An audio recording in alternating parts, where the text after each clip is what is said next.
Come on in, folks. How we doing tonight? Doc, Remy in the building. Where are you at, Doc? I know you're out there somewhere. Come on in here, Doc. Hey, I'm over here. I'm over here. I'm in the building, KSolo.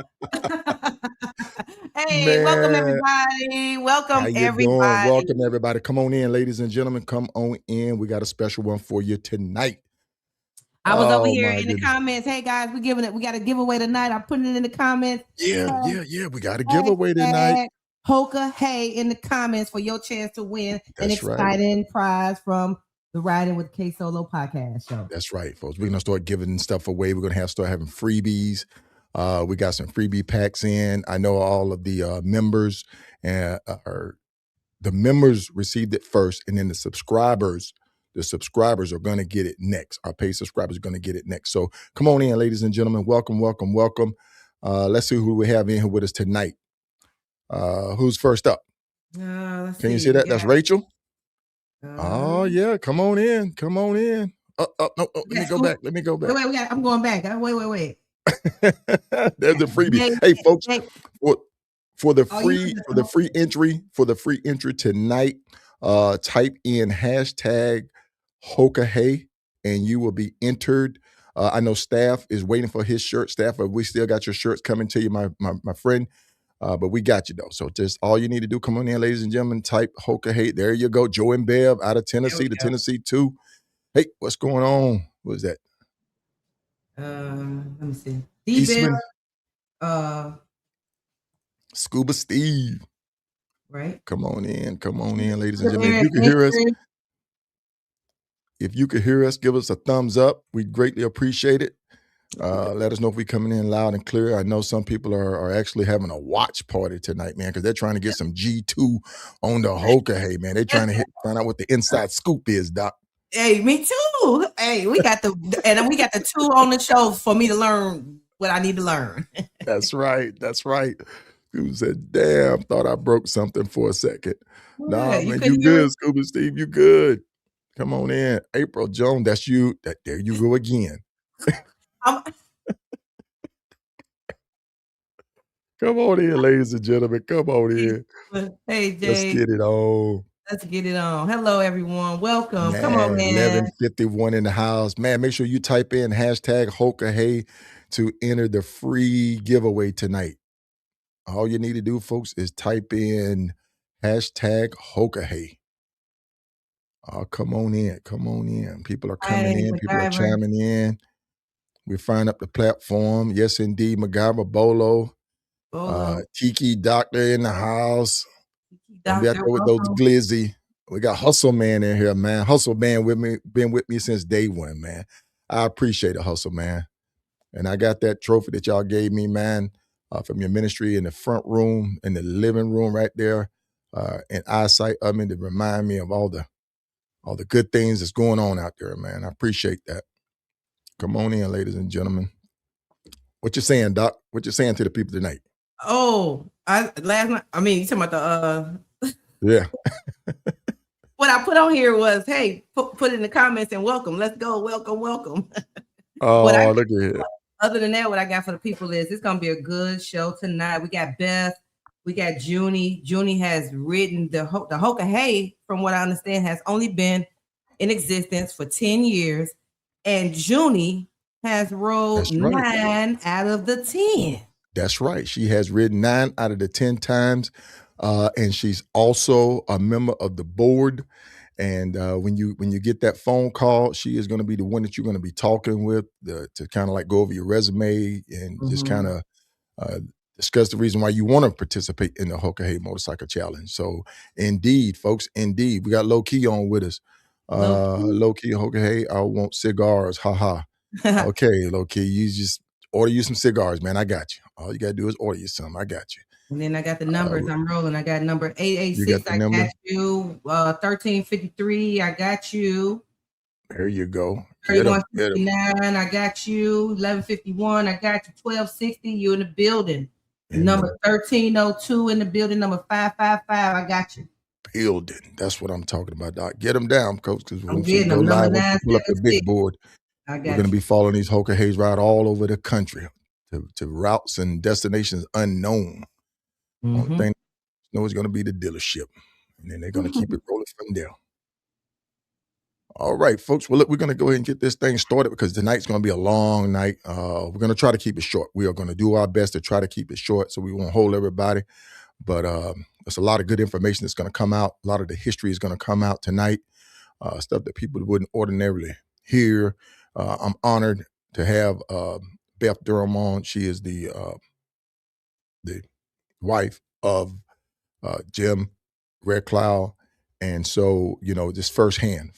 So we're going to dive into the whole creation of the Hoka Hey. So listen, folks, without further ado, we're going to go ahead and bring Mama Beth in. I know Junie is supposed to be with us tonight, but I think Junie's having some technical difficulties. She's over there working them out right now. So listen, folks, without further ado, let's go ahead and bring Mama Beth in. Mama Beth, how are you doing? Hi, great. Hello, everybody. Hi, Beth. Thanks for having me on. This is great. Indeed. Appreciate it. And as soon as we can get our sound man and our producer up there to get the applause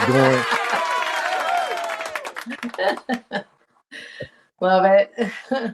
My goodness. But you see what goes on behind the scenes up here. So this is a nightmare.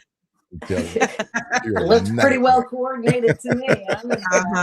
Control chaos. It's like riding the Hoka Hey. Yeah, exactly. Like putting the Hoka Hey together too. Yes, indeed.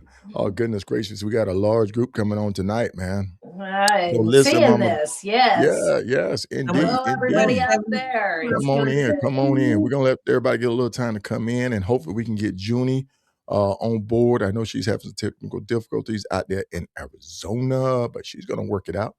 We had her on pre-production, and she figured her way through it. Yeah. Okay, Mama Beth. So look, without further ado, would you please go ahead and introduce yourself to the audience tonight? Well, gladly. I'm Beth Durham, and I'm the Director of Operations and the co-founder of Hoka Hey Motorcycle Challenge. The picture of the gentleman behind me, that's my late husband, Jim Red Cloud. And it was his brainchild and my blood, sweat, and tears that brings us here today. So, it's been a long, hard road getting to this point, but we're with the support of those that have been a part of the challenge through these several years. It's just really been great to have that support and to bring us here today. Yep. And indeed. That's a great picture. And it really is. It was his dream. He came up with the idea. Actually, it's a funny story, the way he came up with it, because, well, first of all, Jim was a brilliant man. And he was always coming up with some crazy ideas. Some of them were, fantastic ideas. Some of them were a little bit on the crazy side, I guess you'd say, but this one was one that just stuck. And when he came to me and said, he'd been watching the movie Hidalgo, and he came to me and he said, if they can race horses across the Arabian desert, we can race motorcycles across America. And so he came up with the idea of the Hoka Hey Motorcycle Challenge, and it was intended to be a one-off. There was only going to be the 2010 event, but that challenge, because it was so well received, we couldn't just leave it with a one-off event.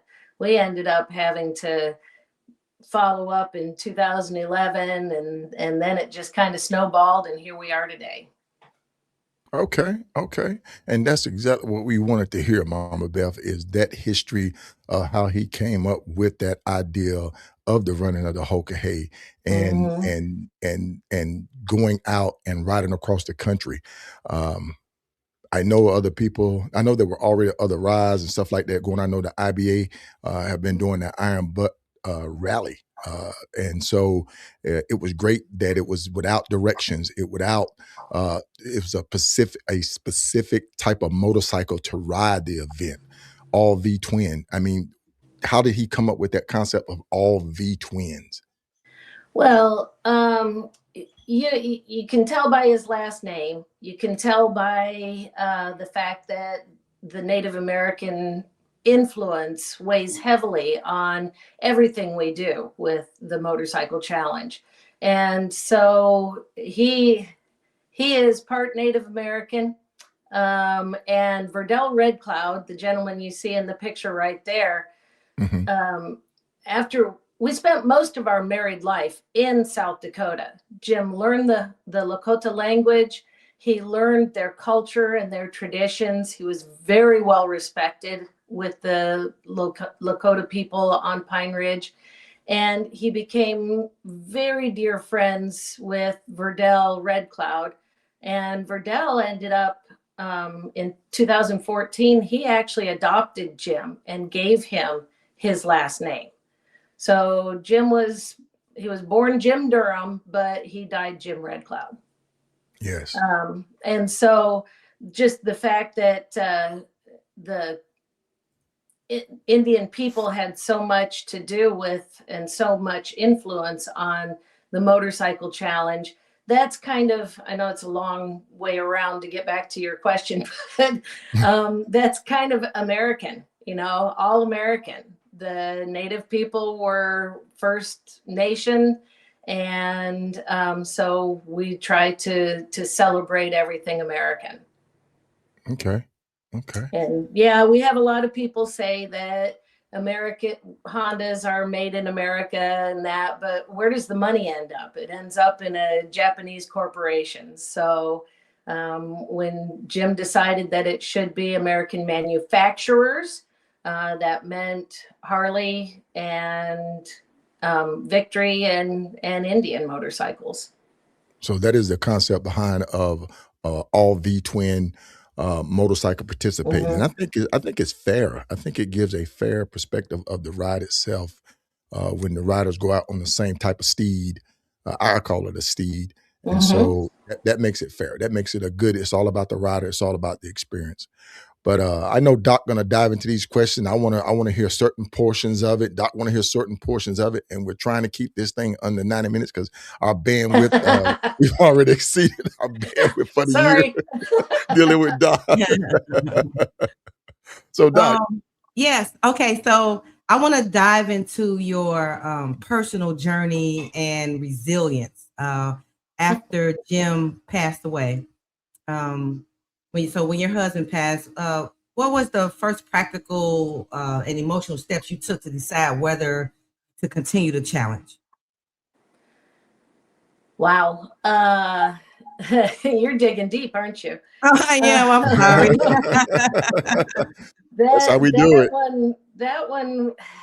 So he passed away in 2017, and that we always get started for the next challenge about 2 years in advance. So we already had our starting location, start and finish location, which happened to be in Medicine Park, Oklahoma that year.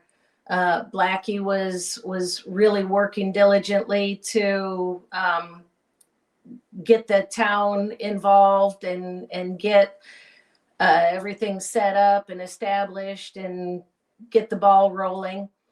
So we had already had a lot of energy put into the 2018 challenge. And when Jim passed away, the question was, how are we going to push forward? How are we going to make this happen without him? He had already kind of stepped back a little bit because he knew that Jim was an idea man. He was not a businessman to speak of. So the challenge had already taken on a life of its own. He did give guidance and give input as far as where he thought we might go, what the theme we might use for a given challenge. But since he had already started to step back a little bit by this time, it was almost by necessity that we went ahead and put the 2018 challenge together and completed that year's event. I couldn't have done it without the board of directors, though. I'm here to tell you, I leaned so heavily on them when everything was, when the rubber hit the road, so to speak, and we had to make everything come together. And it wouldn't have happened without them, for sure. I can guarantee you that. Mm-hmm. Yeah. Yes. Thank you. And indeed, thank you for that, Beth. And like I said, we're still waiting for Junie to come in because she's going to have a perspective on it as well.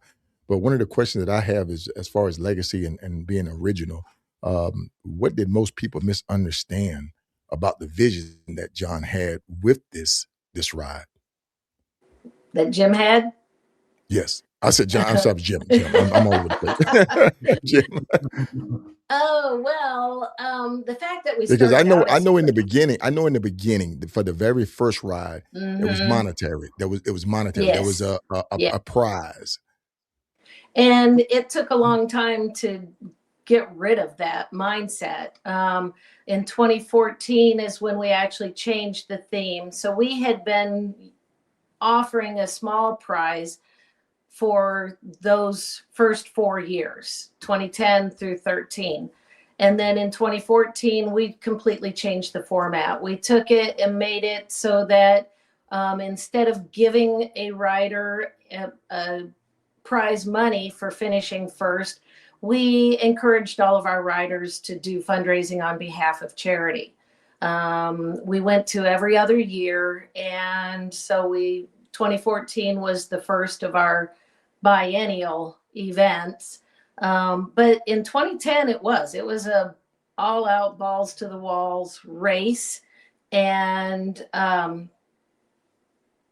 so we had a lot of people who came into the challenge thinking that, of course, they wouldn't have come into it if they didn't think that they could win. And as I understood it at the time, which my viewpoint is obviously quite different now, but at the time, as I understood it, everybody that came into it was actually participating in a race. But we quickly saw that not everybody was actually intending to race to the finish line. Junie being one of them. And she's got a story to tell, so I'm not going to step on that. But that woman is indomitable. She came into this challenge knowing she wasn't going to win the prize money, but knowing that this was something that she needed to do. And I think Jim was probably the only person actually that understood that this challenge, from the very beginning, he knew that this challenge was going to change lives. And it has. I mean, in the course of running the event and being the Hoka Hey headquarters, so my phone number is the hotline for people to call when they're out there struggling during the event. And so I hear their stories. I understand why the person at the back of the pack is at the back of the pack. And a lot of times they're struggling with life and death issues. They're not in it at all to reach the finish line by a certain time. And so that's why when we bring new riders into the challenge, I'm very careful to explain to them that it is not a race. The finish line is open as long as we know we have riders trying to reach it. And I'll be there if I possibly can. In 2011, our slowest rider took 43 days to do 14,000 miles. I was not able to be there 43 days later, but the Hog chapter in Sydney, Nova Scotia, 125 members strong, rode out and joined that man for his last 150 miles and rode with him to the finish line.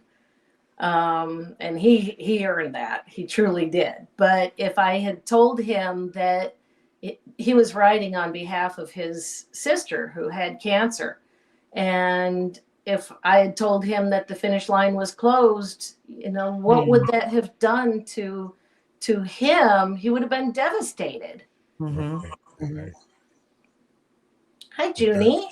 Hey, Becky. Look here. Look what we have here, ladies and gentlemen. Welcome, Junie, rider number 383.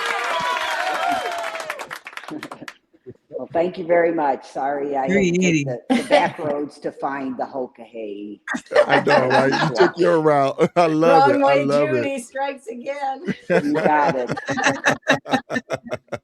Well, we just want to say welcome, Junie, to the show. And if you would, please just go ahead and catch up and introduce yourself to the audience tonight, because some people don't know the Junie that we know.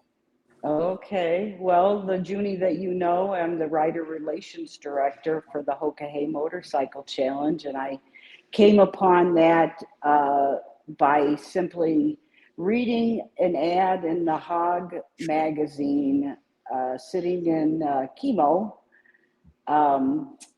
in March of 2010, and I learned about the Hoka Hey Motorcycle Challenge. They were going from Key West, Florida to Homer, Alaska. And I always wanted to go to Alaska, so I was telling my caregiver that I wanted to, do this ride, and he set up this fundraiser for me, and the next thing you know, I'm sitting at the starting line of the Hoka Hey. Nice. So, nice. Mother of 4, I have 5 grandkids. They're all doing well. They're wonderful kids. I'm very proud of all of them. Grew up in Illinois. Okay. Yeah. Illinois. Well, good deal. Well, once again, welcome. We're glad you are with us. I know you have a plethora of knowledge that you want to share with everybody, and we definitely want to hear about some of your experience, because you have definitely ridden the challenge to this full spectrum and spirit. I always say you've ridden it to the spirit of the Hoka Hey. Indeed. She surely has. The spirit of the Hoka Hey captures you when you're out there. That's what ends up happening. It does. Well, I don't know. She kind of glossed over the fact that she was sitting in a chemo chair when she learned about the Hoka Hey. And I'm not going to let it just slide, because I am utterly amazed by this woman and the fact that she got up out of that chair and got on her motorcycle and took on a challenge of this scale. So you can play that applause recording again. She Without a doubt. So listen, we're going to get the producer, if you would, please go ahead and give her another round of applause. Well, and it was so funny because I wasn't sure if if their agenda was, or what do you call it, their itinerary was already full. So I called Beth and I talked to Beth and I said, I told her what was going on and this is what I wanted. And she said, I think you need to get down here, because it was I think I was even talking to her in June when I really had made my decision to sign up. And I just scrawled something down on a page. But yeah, it was my second time around with cancer. And the reason I ended up being encouraged to do it was because when I was reading that, somebody sitting next to me said, "You should go ride that ride." And I said, "Yeah, I should." And my oncologist comes in and I said, "Hey, doc, you think I would be able to ride to Alaska on my motorcycle in 3 months?" And he said, "Go live your life. Don't let this cancer stop you." And he gave me $100. He said, "Take that. This is going to be the start of your fundraiser." And when my caregiver, he was a drummer of a band, so he knew a lot about, bars and what people did for fundraisings and stuff like that. And the next thing I knew, I barely had been in this town for very long. I hadn't lived in Mattoon for very long. And the next thing I know, there's posters all over my Mattoon with my face on them, to get me to Alaska. Nice. It's amazing. It is amazing. You definitely have a story to share, and you're definitely an inspiration to a lot of riders out there that do know you. She should be. For all the ones, exactly. And for all the ones that are participating, when you do finally get to the start location, the start point. Make sure you sit down and you talk with some of these riders that's ridden it before, that's gone out there and participated in it, and hear, their experience with it. Hear how, their stories, share and talk to these guys. This guy right here, Chrism. Yeah, that I mean, man. that man right there. In the military, we would call that a tower of power. And any of my military folks out there know, when they stacked up like that, they earned that. They earned that stack without a doubt, man. I took that picture when we were down in, I think we was in at the barbecue restaurant down in Alabama. I think it was that. And it was just to see him, and he doesn't talk a lot. He's very quiet with it. But once you get him talking, once he feel comfortable with you, you hear his story, talk to him, man. Good deal, good deal. I saw Chris's name on the big board, KSolo. When you had the big board going, that's when I really got into it. I was like, all these numbers and moving parts and these dots and everything. Yeah, and I saw Chris's name. I heard you say it, and this and that, and he moving that way, and somebody went the wrong way. Somebody going the wrong way, but we can't, you can't say anything. Can't say anything. You just sit there rocking back and forth. You get ready for it because it's an experience when you're tracking it on the big board. And I'll be calling Beth and like, Beth, how they doing? What's going on? The tracker's down. The tracker's down. Yeah, but fortunately, the trackers are keeping all of that data, and it stores it until it can communicate again. So even though we missed a big chunk of the live tracking through Canada on our way to Alaska, I had every footage, every inch of it on the vapor trail after the fact when I went to validate their ride. So the information's there. It's just not always real time. Okay. I got one for Junie. I'm sorry. Go ahead, Doc. No, I was saying I have a question for Junie. Go ahead. Go ahead. Oh, I was just, before we move away from talking about the tracking, I was just going to say that when we started this in 2011 to track the riders, we quickly developed a support group known as the Hokaholics, is what Blackie likes to call them, because they'll sit down to the computer to watch and end up, they'll be glued to it all night long, watching these riders. And it's fairly addictive. So we've got that group out there called the Hokaholics watching. Indeed. We just had a quick question come in, and we're gonna try to get to the questions at the end of the episode. But I know Wayman Bozeman said, I tried to enter the 2026 Hoka Hey, but had plenty hurdles to get through. I am from South Africa, and some of the questions can't be answered. Is there another way for me to enter the 2028 challenge? On that, I can tell you, my friend, is when that ball drops, that button, have everything already loaded. Have everything already loaded, because without a doubt, for this challenge right here, I think that the system ended up crashing because everybody was sitting there waiting. So I will let them talk about that as we go on in the episode. But Doc, I know you had a question, and we want to get to that question. I did have that question. So it was for Junie. Junie, what makes you, after you did it the first time, I would think, so when I did the Four Corners, the US Four Corners tour, the SDMA in 2024, I was out there and I said, you know what? If I complete this, I will never do it again. I've done it. I crossed it off my list. What has made you keep doing it 9 more times? Why you keep doing it? No. Why do I keep doing it? Why don't I keep doing it? I mean, seriously. Because she's glutton for the pain. Well, it challenges so many different parts of you. I mean, you're not just following, the GPS and it's telling you where to go, and you're not just looking at a map that's lined out and you'll be able to kind of follow better. This is something you're having to read, and you're having to make sure you don't miss the different, terms and the parentheses. Those parentheses are very important. But I've been riding since I was 10. my friend and I started riding on a little 75 Harley Davidson around the dirt in my neighborhood. We had streets that were undeveloped, that there was dirt and stuff, so we would ride around in Arbery Hills, Illinois, and we could sneak off next to the railroad tracks and get off, through the to the little towns next to us, like Frankfurt Square and into Mokina on the bike. But from the time I was from that young, I always loved motorcycles.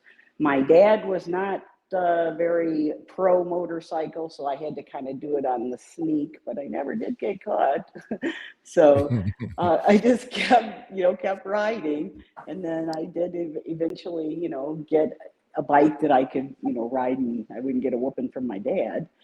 And so, but when I found out about the Hoka Hey, I had already done a lot of traveling on my bike. My kids had ridden back there. We'd been to Sturgis. We had done those types of things. And so there was a genuine love for that bike that just, Hoka Hey is just, it's like going to a fine dining restaurant. I mean, you're not going to get any better ride than the Hoka Hey, because it challenges everything. There you go. Get me out of the ditch here. I had to Send me down here. That's what happens to me sometimes. I get too crazy. This was a very, very tight turn, and I ended up down in the ditch. But I remember the right conversation there, after she went in. Believe Yeah. me, I remember that conversation. you Junie remember comes it? to me, why is a road like that even on this challenge? That's right. Because it's the Hoka Hey. That's right. That's right. So I put it out there. I said, hey, man, Junie have had spills. She's ran off the road. She's dealing with weather, the whole 9 yards, missed turns, misdirections, but she still sticks with it, man. She still, like I say, the spirit of the Hoka Hey, without a doubt. 9 times. Indeed. 9 times. Yeah. Well, listen, folks, we have someone coming in the back door. I know he's trying to come in the back door. We're going to get him in here right quick. How we doing, Big John? How are you doing? Good to see you. Welcome. Uh-oh, that's the beat. That's the honey man right there. Oh, that's right. Paco and Todd. Indeed. Today's Todd's birthday, isn't it? Yep. We got 909 forever. 909 forever. There you go. But hey, we know you are a member of the board as well, Big John. And what is your main role and focus as a board member? Somebody has some static going on. Whatever Mama Beth needs me to do. That's it. Can you hear me? Okay. Yeah, there was some static there going on. So if you would, sure. Are you wearing a mic, John? Yeah, let's see if it. That's it. There you go. It's the mic. It's the beard and the mic. Yeah. It's the beard and the mic, Big John. I remember when I was going to the RTE and Big John blew by me on his gold wing and a pair of shorts. Can you hear me now? With his helmet on, and his beard was just flying behind him, Yeah, we got you. Can you hear us?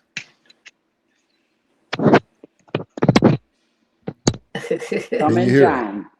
More technical difficulties. Right. So while we're waiting, I saw a question somebody had asked about the trackers this year. They're wireless trackers, and the riders will be getting them at the at registration in Woodstock this year. So there's no mounting required. And I figured that was just a quick, easy question that I could get answered and get that off the table.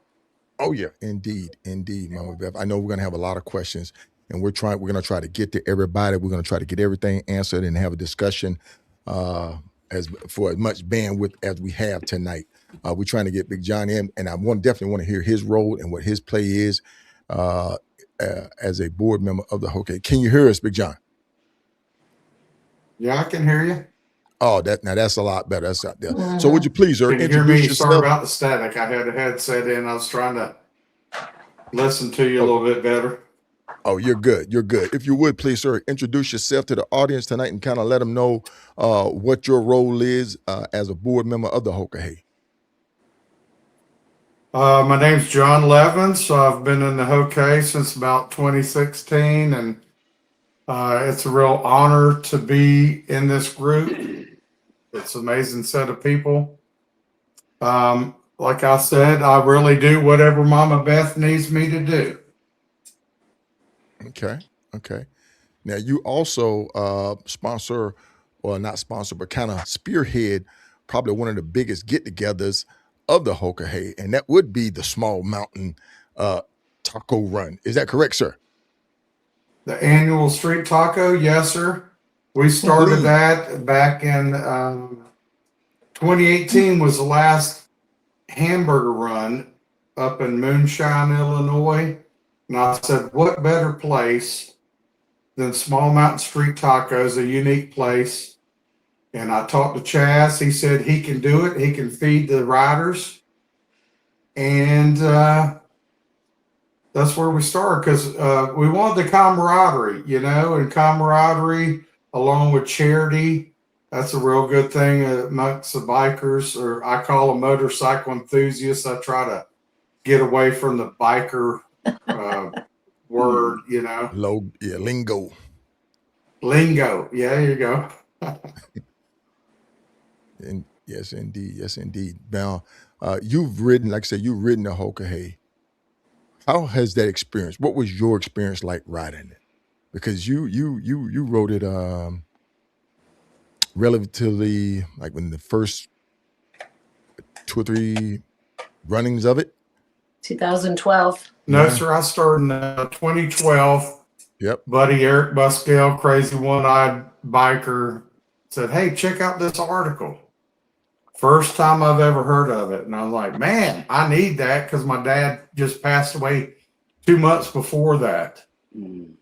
So within 2 months, I was on the starting line in Las Vegas, Nevada, fixing to go on this journey. And it's wild, because Junie knows that anybody that's ridden it, after you rode it the first time, it's always like chasing the dragon. Either you're into it or you're not. And it's pretty amazing the people that have stuck with it without the money. I know Jim Red Cloud. I love him. He's my mentor and like my stepdad. And he always wanted the money back. But I personally always fought. I go, the money brings the people in that really doesn't represent what the Hoka is. That's my lookout on it, and I'm here for the riders, and that's really my position as a Hoka board member, being here for the riders. Yeah. And you do a great job of it too. Yeah. Yes, he does. Yes, I appreciate that. Yep. Yes, he does. And I want to thank you. I want to commend you. Hey, I do want to say something. We are taking my spiel. Not ashamed of it. This is one of the items this year. Big old bottle of Vernon Gold honey. We would love for anybody. You can go onto the page and look up and find out where you can donate an item or bring an item. If you don't have an item, stop by Dollar General, grab a bag of dog food or cat food or whatever.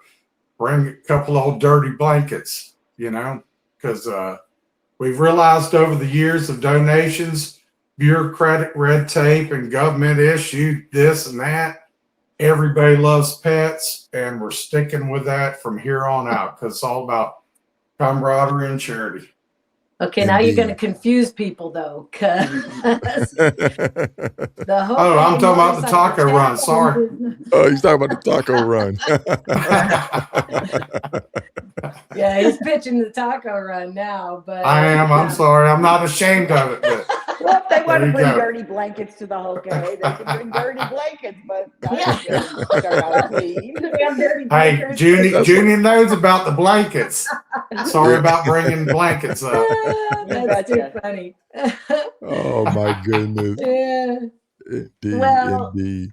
since he's talking about charity and fundraising, though, I do want to kind of hit on a point, and Jim did. He loved the race. He absolutely wanted to keep the money in, and that might be part of why he decided to step out, was because we were taking it a little bit of a different direction. But he understood that this needed to happen because we couldn't maintain the race aspect and the liability and just the way people can be about stuff like that. So in 2014, I mentioned, was the year that we decided to start encouraging riders to do fundraising on behalf of charity. And even though the organization always chooses a Native American cause, like this year, Hoka Hey is raising money on behalf of the Boys and Girls Club for the Prairie Band Potawatomi Nation. And they are, they've already, I'll get back to that. I'm getting off track a little bit, but in 2014, the mission of the challenge became to enrich lives, empower individuals, and unite a community of people. And I'd say that we've done just exactly that. But as far as the fundraising goes, we choose our charity. It's always a Native American cause, and we work with a nation that's close to the start or finish line for that year's challenge. And but we encourage our riders to raise money on behalf of whatever charity they choose. And the reason for that is because we know that they're going to be that much more passionate about it. They're going to do that much better job for their charity. And honestly, in 10 years, they have managed to raise nearly $2.5 million. And I could not be more proud. Yeah. Amazing. Yeah. And that's what I love I'm proud about to be a part of that for sure. Yes. I'm definitely proud to be a part of that. Where's that as well. applause? Yes. Oh man, I'm trying to tell you, man. The We need to producers look. He's a day late. The producer be the Hoka producer. Hey, I'm sorry, but Hoka Hey is nothing more than a vehicle for these riders to do that fundraising. But it's their love and their passion that has brought that kind of money through the door. We don't see a penny of it. They do the fundraising. It goes directly to whatever charity they're working for. Like John working with Fishy's Friends. What is it? The dog shelter down there in Yes, Medicine ma'am. That Park? was last year. We're trying to switch it up. This year's Lawton, the actual city of Lawton's no-kill shelter. So that's who we're working with this year. Last year it was Fishy's. Yeah. Okay. Yeah. And it doesn't matter what their charity is, as long as it's a good cause and somebody benefits from it. We don't usually have to check into whether or not it's a 501c3 or anything like that. Their work is on behalf of that charity, and they are solely in charge of their fundraising efforts. Okay. I know Doc Remy is loaded for a question, and I'm gonna hit you guys with another one. So Doc. Yeah, I do. And this is taking on to the leadership and the day-to-day planning. How did you learn the operational side of the running such an event, a complex endurance event, and like the permits, the safety, the insurance? I saw somebody ask a question too about the insurance, but the safety, the routes. Who is planning and designing these routes? It's not the same route every time. So how did you learn how to run such complex endurance? How did you do this? Trial and error. It was a hard learned lesson too. As people who rode the 2010 event will attest, that first year was pretty rough, admittedly. It was intended to be very rough because of the fact that we were giving away a $500,000 purse. So we didn't at all intend to give that money away. They were going to have to earn it. And so the first year we didn't even include approximate distance from turn to turn. The riders had absolutely no idea when they needed to start looking for their next turn. So it was exceedingly difficult, to say the least, but Junie can talk more to that. But it was just a matter of putting a map up in front of us, and well, we would like to, Jim wanted them to circle Lake Okeechobee that first year. And so we did almost make a complete 360-degree circle around Lake Okeechobee.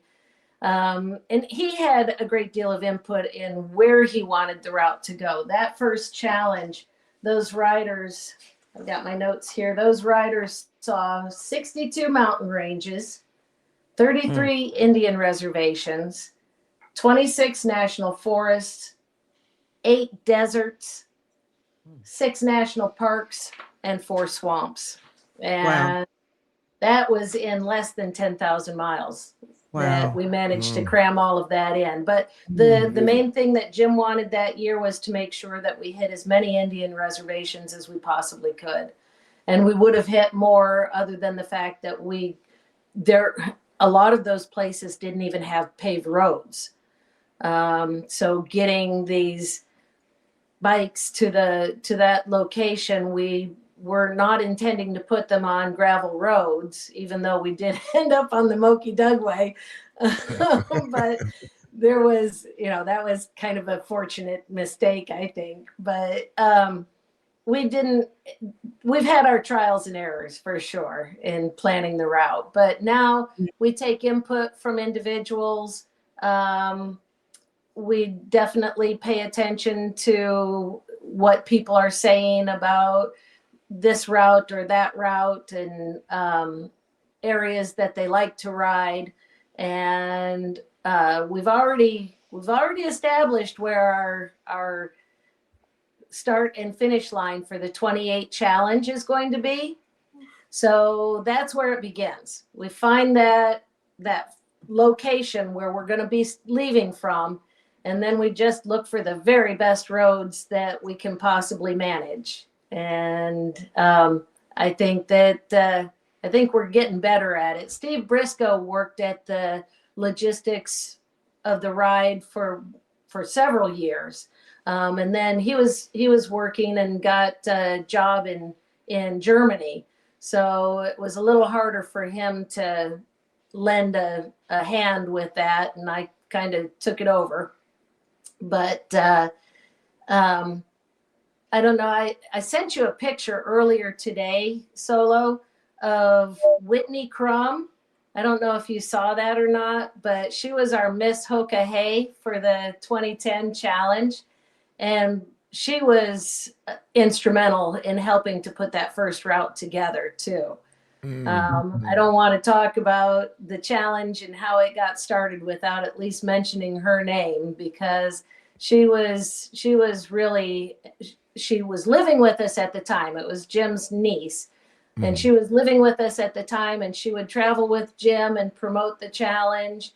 And when they were home, she was helping me with the route and with promotional videos and things like that. So she filled a lot of voids, and I actually learned quite a bit from her. Okay. Yeah, Beth, I have a lot of photos that I'm trying to go through and pull up. Indeed. But Junie, you wanna speak on that? What Mama Beth was talking On about that as far first as year? yes. Oh my goodness. Yeah. That was one I don't think anybody, of course, knew what to expect, because it was the first year. And, like Beth said, there was no you did not know if you were going to go 2 miles or 200 miles to the next turn. So you had to just pay attention to that. And it was a race. So people were riding for long hours. And I myself, when I went into it, I didn't go down there with anybody. I just knew there was going to be a bunch of people riding to Alaska. So hopefully I could meet up with somebody and ride with them. Because I just didn't feel strong enough to do it myself, even though now I've learned that I can do it myself, and I have done it plenty of times.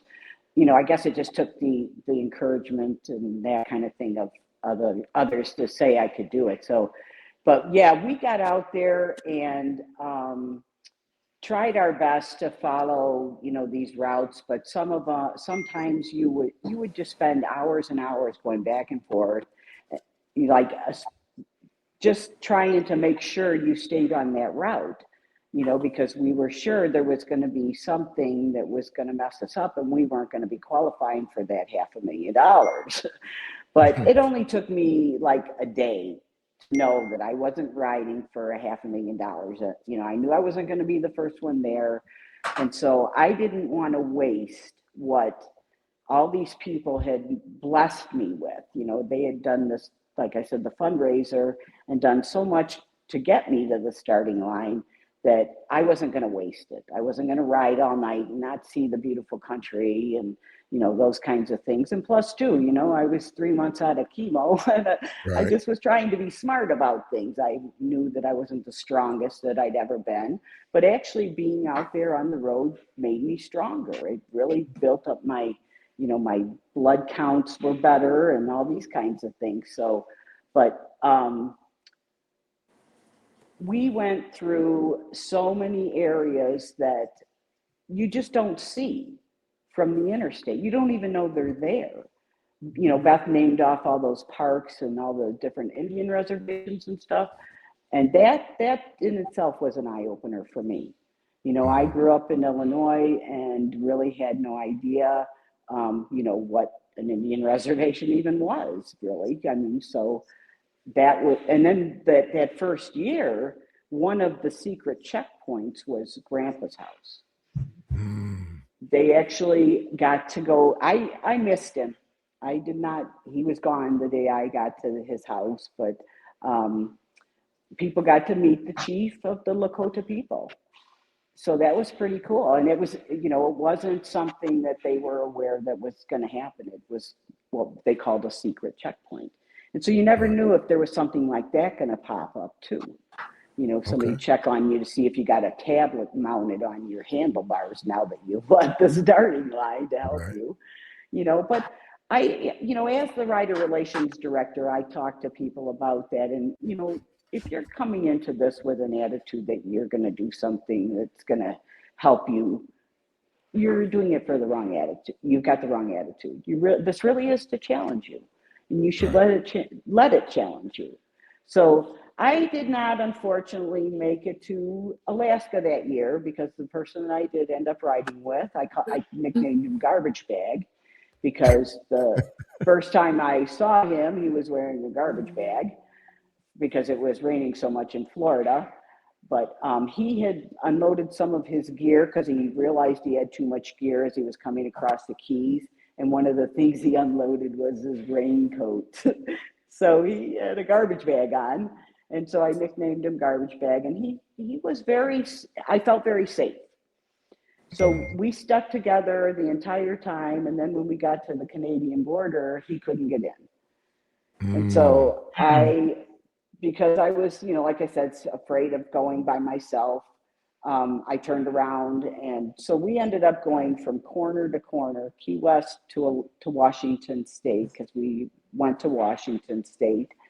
Then we went from the Canadian border to the Mexican border. So that was my Hoka Hey that first year. But the speech that Jim made that Saturday night at the riders meeting is what really started my brain thinking. And after riding the Hoka Hey, it was not enough to just say that I rode it. I had to get involved. And because Jim wanted to know, he literally broke down at the podium and wanted to know what his people did to deserve to be treated the way they're treated. Right. We had a question And come in from Tiki Doctors. Is garbage bag still around? I don't know. A lot of the first year riders, I don't know what happened to them. But he got me safely to New Mexico after we ended up getting to the Mexican border, because that was, like I said, the goal was corner to corner, border to border, and that was going to be my first Hoka Hey. Right. And once he got me safely there, I took off and headed for home, and I don't know what happened to him. Right. I have to ask you this question while I have you on speaking on behalf of the riders. Junie, is you are the interviewee. You are the interviewer, the interviewee that comes in. You have some people. Have you had people to come in that you had to turn away, say this may not be the ride for you? Their resume wasn't strong enough. Their mentality was wrong. They was coming in for the wrong reason. Could you sense that? Have you had to do that? For the most part, people that sign up for the Hoka Hey are not going to be people that, aren't pretty sure they can do this. They're not going to come out of first year of, learner's permit and try the Hoka Hey. I don't think anyway. I haven't had anybody so far, but not since Wendy Battles. Who's that, Mama Beth? 2011, brand new rider, snuck in. She rode from the dealership to the starting line practically. That's right. Yes, that's so true. But Wendy was before me. I started doing the interviewing when, when we changed the kind of the format of things. But rather than tell a rider no, because I haven't had any that just absolutely scared me enough that I would tell them no. I say, you know what, let's give it some time. Why don't you go out there and ride for the summer? Go get some miles under your butt and post it on Facebook and let me see where you're going. Let me see what you're doing. And then we'll see if we can, get you as an actual rider. Because I feel like if somebody feels like they can do this and they're healthy and they're capable, they've got, when like Remy asks about resumes of what people have done, I do the same thing. Where have you ridden? Tell me where you've taken that motorcycle and those kinds of things. Have you done the technical stuff, or has it just been these iron butts on the interstate to see how fast you can get, so many miles under your belt? That's not the Hoka Hey. If you haven't been on the twisties, if you haven't, been down the Dragon Tail and been through those things, you aren't ready for the Hoka Hey. Yeah. So if somebody, if I feel like they need some extra time, then I give them the time. And if they can't do it, most of the ones that are reluctant, they'll back out. We haven't had, other than some medical stuff, I think we had to tell some people no, because, just can't have them out there risking their safety. Because he was 92 years old. Yeah. What has been the oldest participant? What the age? oldest participant, 83. 83. Would that be? Yeah. And then our oldest finisher this year was 80 years old. So 2024, we had one rider who was 18 years old, our first 18-year-old, and our first 80-year-old crossed the finish line. So that was a big year. Right. And the 18-year-old was riding with her dad, who rode the first Hoka Hey from Key West, Florida to Homer, Alaska, which is their hometown, Homer, Alaska. Right. And that's an incentive right there. The 18-year-old was the navigator, really. We ended up, back in the back of the pack, as you guys that followed us know, kind of being sweep. I want to keep, an eye on people. If I feel like they're getting too far behind, I might slow down and wait for them or things like that. But we ran into Alex and her dad a lot, and he was just so proud of her. You know, she had, you know, done. He said she was better at navigating than he was. I want to address this question to Big John. Big John, if you can hear me. I can hear you. Okay, good deal, brother. Hey, what has in your position? I know you do oversweep. I know you do checks on the routes. You check on riders. Probably what has been one of the most, not fatalities, but one of the most concerning situations that you've had to deal with during the challenge. Not a fatality, but just late night or a phone call or a person just totally gets off of track. Probably the worst event I had to come up to was I'm rounding the corner. One of our participants, before I was on the board, there was still a cloud of dust when I came around the corner. And as I come through the dust, I see an older gentleman laying on the ground, motorcycle destroyed, and really don't even remember the fella's name or the number or anything, but it was just, I remember telling a young man that come around in his little red S10 pickup truck, call 911. I'm not sure where we're at, but this rider's with me. And next thing you know, followed through, and the helicopter came, picked up the gentleman, took off, cleaned up the scene, answered some questions to the local officers, and went on my merry way. You know what I mean? It was difficult, but have you ever had to just tell someone, look, you need to stop? You just, this is it. You've reached the wall. I have. This year coming up, I have a fella I'm mentoring, great rider, this and that, but we've really collected ourselves as a pack, because whenever we came up to what was the rendezvous that we had up in Eagle's Nest?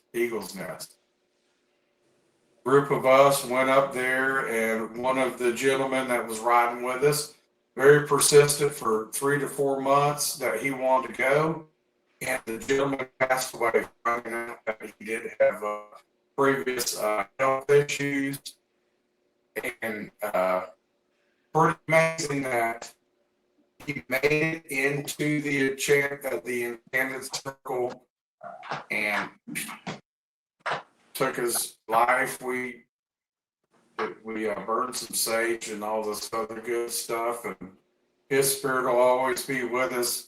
He knew he wanted to be a Hoka Hey rider. The fellow that I met during that ride, he's a participant this year.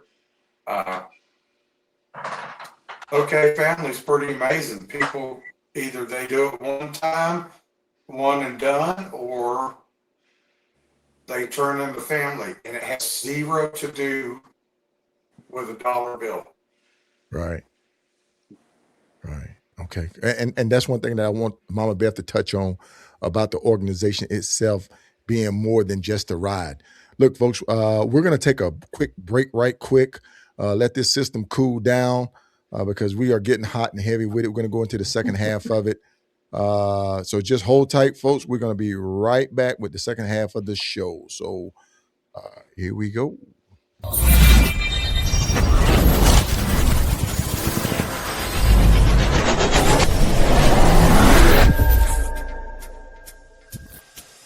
Hey, folks, it's KSolo of Rider with KSolo podcast. Hey, just want to let you know, tune in every Tuesday night, 8 p.m.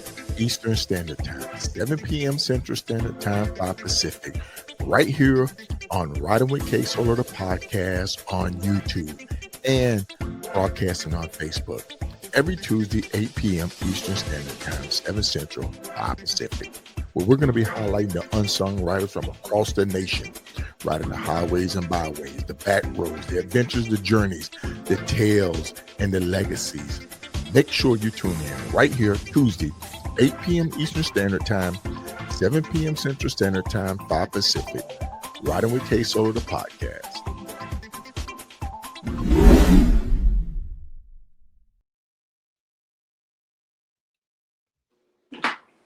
And we're back, KSolo. Hold on, Doc. Hold on, Doc. Man, Come on, That's man. quick. Oh. Hey, everybody, and we're back just like that. Good thing I didn't wander off.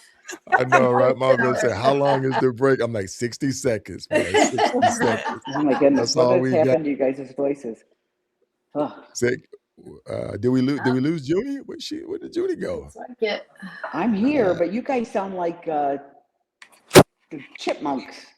Folks, can you hear us? Did our voice change? Did we lose bandwidth? I don't know, but you sound like you're a bunch of chipmunks. You sound good to me. Yeah, we're sounding good on this side over here. Everybody's sounding good. Big John, can you hear us? Yes, sir. All right. So, Junie, log out and then log back in, please. Oh dear. Good luck, Junie. How do I do that? Just log out and log back in. Okay. All right. Look, Hey, I want to break in while she's saying that. Check out this shirt. What you got? Oh, Evie. Yes, sir. I know what that is, man. You know what riding is? Shirt right there. You know what eating is? Yes. Johnny Glizzy. I didn't know I had to burn them dogs. Oh, man. That's a good deal, man. We can't thank you enough for coming on and manning that grill for us, Big John. You always do an outstanding job, man. The food and then the seasoned meat that you bring down, we love it, man. Thank you very much. You are definitely a part of the RTE family. So, folks, another place that you can meet some great some RTE riders is the Small Mountain Taco Run, and we're going to have Big John, talk about it a little bit more as we get ready to wrap it up, because we want everybody to come out and meet these riders. Come and hear their stories. Maybe it's going to inspire you to want to ride the Hoka Hey Motorcycle Challenge, because they always say you are never the same person after the ride. The ride will change you.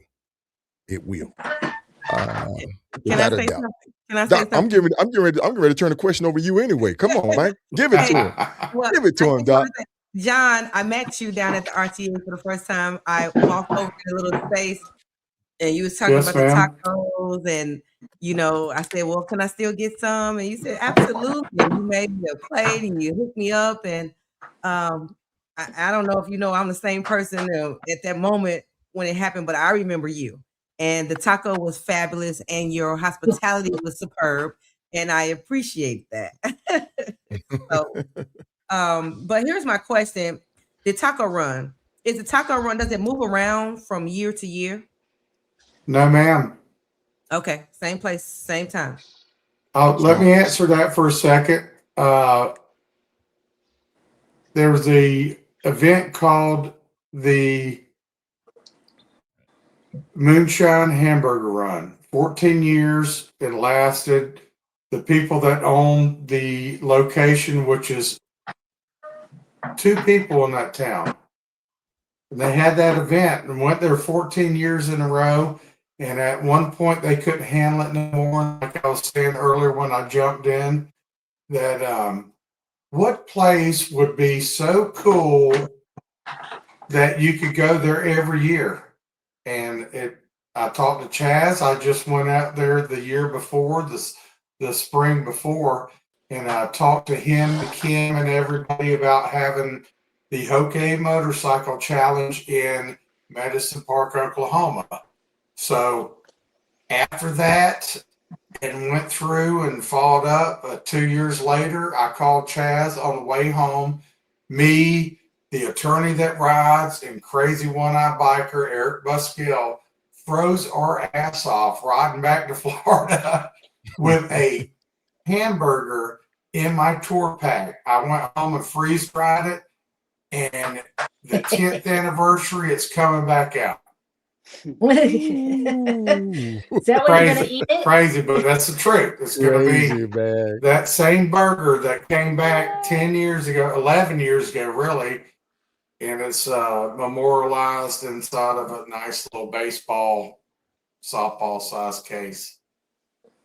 It's all about camaraderie and charity. And the Hoka Hey family's been a big part of it. And Solo and Reefs, RTE folks, been there year after year, supporting it. Big fans, because that's what it's all about. It's just camaraderie and charity. Indeed, indeed. I have a question for Mama Beth, and Mama Beth, I know this is going to be a touchy question. I want to try to just save it a little bit to the end, but I want to go ahead and get it. The Hoka Hey come with risk. It's a challenge. The weather conditions, the elements, the route itself, fatigue. I know some people talk about negatively about the fatigue that the riders go through, and then still trying to push. What measures have the Hoka Hey tried to implement or try to change to lessen the rate of fatalities or incidents where riders just have accidents or something serious or major? Well, look, we all know that riding is inherently dangerous, period. And you put this many motorcycles, because we're having 200 to 250 riders every year. You put that many motorcycles out on the highway for this many miles, and there's going to be accidents. It's just, that's the fact about motorcycling, period. And then, of course, you go and add the paper driving directions that they have to follow line by line. And then the individuals who feel that they're in it to win it, that they're going to reach the finish line first, no matter what. So we've started having not just Junie talking to the riders about their skill set, but then I follow up afterwards with a conversation to kind of help them with their mindset a little bit, and to help them to understand what they've gotten themselves into. Because yes, the challenge is dangerous. Yes, we have lost 8 riders in 10 events. And so the only thing that I can do is to try and encourage them to use their best common sense when they're riding in this, because of those things. They're going into the unknown, basically, not just because of the driving directions taking them to places that they don't know or not familiar with, but they're actually approaching this in many cases as like a vision quest. And that's why Jim wanted to have this event run as an old school event without the electronics to navigate. He and I both hate the fact that people get on Facebook while they're out there. I know a lot of people use it for fundraising, so that's why we haven't drawn a line and said you can't do it. But also, we just want people to dial it back and do away with some of those electronics in order to be able to think for themselves again. We're always being constantly bombarded by other people's opinions through electronic media, whether it's television, radio, or the social media. And so, can I say something real quick? Yeah, go ahead, Big John. Go ahead. Mama Beth's 100% correct. I don't know where you were, Solo, personally on your first Hoka Hey, but like I said, my father passed away 2 months previous to my first Hoka Hey in 2012, and I literally had my father supporting me and riding with me on that very first time. That's why I said it's like chasing the dragon. You ride your first Hoka Hey. If you're doing it right, you'll definitely be there. And after that, I think everybody knows it's perpetual. And next thing you know, either you're there or you're not. So yeah, Jim Red Cloud was an amazing man and came up with amazing event, and I'm glad it didn't stop at the 4 years of the Four Corners. Yeah, yeah, Yeah. indeed. Yeah, well, Indeed. it was supposed to be one and done. There wasn't supposed to be a Hoka Hey 2. Oh, wow. It was that was it, and everybody was like, "Wait a minute, we're not doing this again." And so then Can't hear Beth you, and Jenny. Jen, I said, Uh, Can you hear me now?" can you hear Doc? I hear you, Junie. Yeah, I hear you. Yeah, we got you. Okay. I can hear both of you. Okay, good. But anyway, they did throw in another, and that was 48 states, 2 provinces. We started in Mesa, Arizona, I think, and ended in Sydney, Nova Scotia. That one I finished, but before I got to Nova Scotia, Hurricane Sandy got to the coast. So that was another year that we dealt with a hurricane. So this year was not the first year. Well, not last year. Well, 24 was not the 24. year, the only year that riders Oh, had to deal with hurricanes. Heavens no. It's been many years. Yeah, they've had to face it for sure every time. But to finish answering your question, Solo, the fact that we encourage riders also in the 6 core values, in particular, the ones that we award the horse dance sticks for. Honor, respect, integrity, compassion, perseverance, and sacrifice. And if you are bringing all of those values and qualities to your participation in the Hoka Hey, then you can't help but gain something from it. And again, back to the fatalities and what we try to do to reduce the number of fatalities that we have. I honestly have come to expect it. And I do. When I'm visiting with the challengers after Junie has done her talk with them, and I'm visiting with the challengers, I do. I ask them if their affairs are in order. Do they have a will? Do they have a DNR or some kind of advance directive? Because anything can happen out there. And so we try to prepare them for that. That blue horse dance stick is for sacrifice that goes to the families of the fallen. And thank heavens we didn't have to present that to anybody from 2024. But in 2022, we had to present 2 of them. And we very nearly had to present 4. We had 2 riders who had very close calls. In fact, the one was, I understand that he saw that white light. So,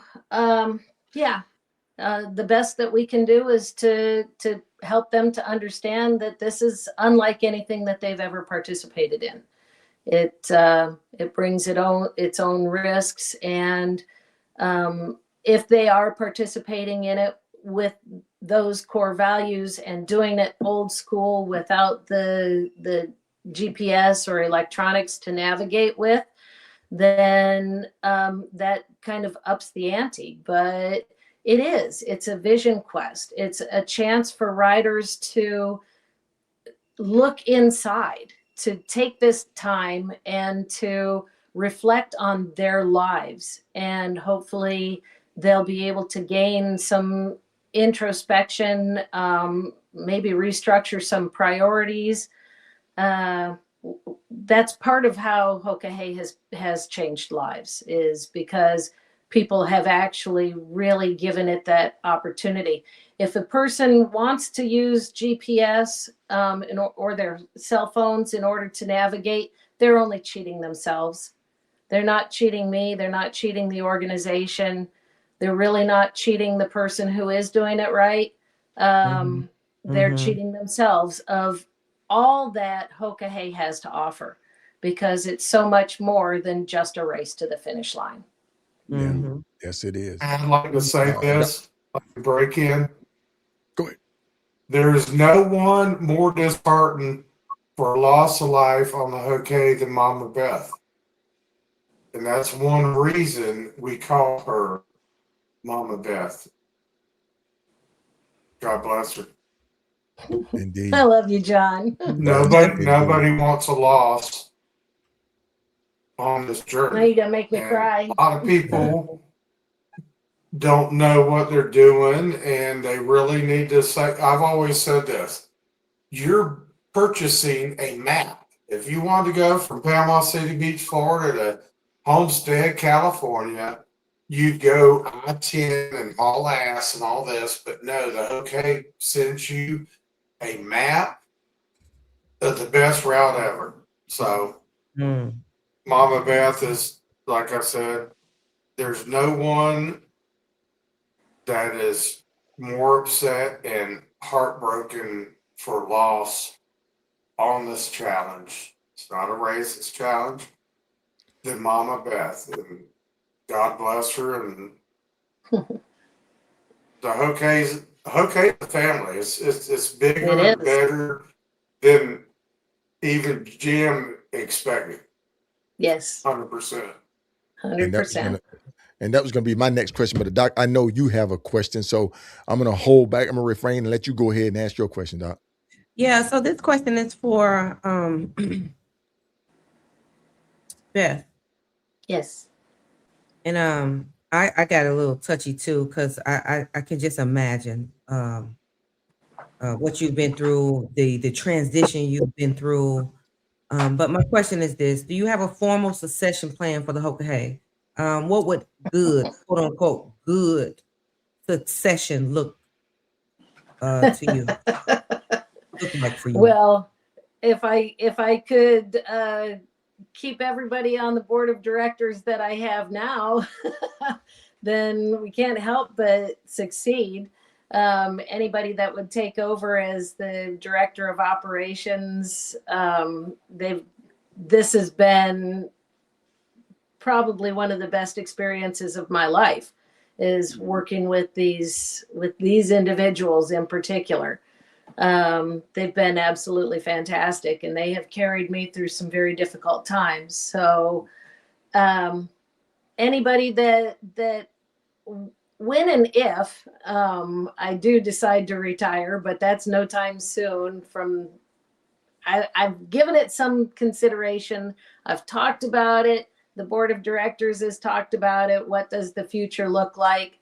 And we're still kind of feeling our way through those kinds of questions.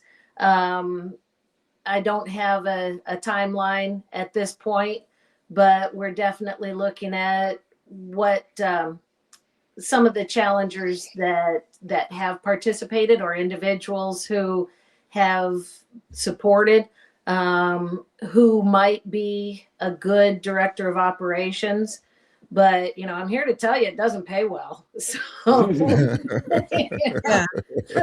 we're not going to be able to go out into the big market and hire top CEOs by any means, but it's a labor of love is what it is. And my reward is in seeing those individuals cross that finish line every year.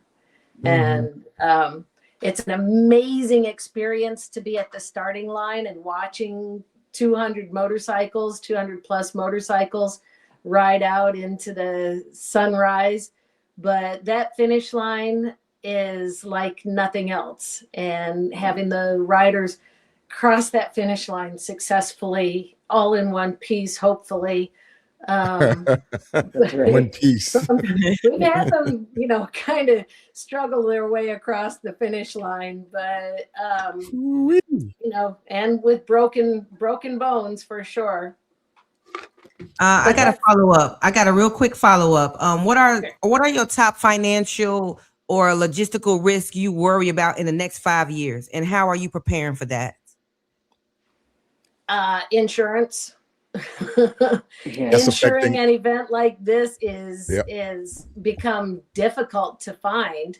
And prior to the 2024 challenge, we had different organizations reaching out to me. Were you able to find insurance for this year's challenge? And well, no, not yet, but if I do, I'll let you know. Okay, well, if I find it first, I'll let you know. And these are big, well-known organizations. So I know we're not in it alone.